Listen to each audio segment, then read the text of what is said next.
এবার ঈদ উপলক্ষে আওয়ামী লীগের নিষেধাজ্ঞা প্রত্যাহার, আওয়ামী লীগ আবার ফিরছে বললেন স্বরাষ্ট্রমন্ত্রী সালাউদ্দিন আহমেদের চাঞ্চল্যকর ঘোষণা।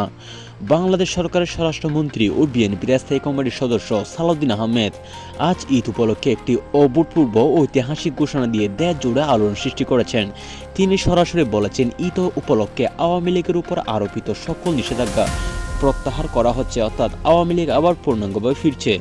দলটি খোলাখুলিভাবে রাজনৈতিক কার্যক্রম চালাতে পারবে, সমাবেশ করতে পারবে এবং জনগণের সামনে আসতে পারবে। সালাউদ্দিন আহমেদ আরও বলেন, ঈদের এই পবিত্র সময়ে আমরা জাতীয় ঐক্য ও গণতন্ত্রের বার্তা দিতে চাই। আওয়ামী লীগকে নিষিদ্ধ রেখে দেশের লাখ লাখ মানুষকে রাজনীতি থেকে বঞ্চিত করা যায় না, এটা অস্থায়ী ব্যবস্থা ছিল। এখন সময় এসেছে সবাইকে এক ছাতার নিচে আনার।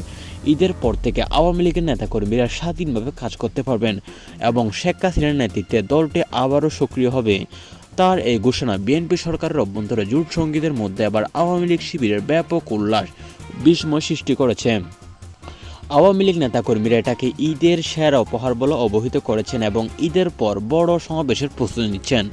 অন্যদিকে বিএনপির একাংশের মধ্যে অসন্তোষ দেখা যাচ্ছে। সামাজিক যোগাযোগ মাধ্যমে নেটিজনদের মধ্যে তুমুল আলোচনা চলছে। কেউ কেউ এটাকে জাতীয় ঐক্যের পথ বলছেন, আবার কেউ কেউ রাজনৈতিক কৌশল হিসেবে দেখছেন যে বিএনপি এটা হয়তো বা তার রাজনৈতিক কৌশল চালছে, কিন্তু এটা সত্য নয়।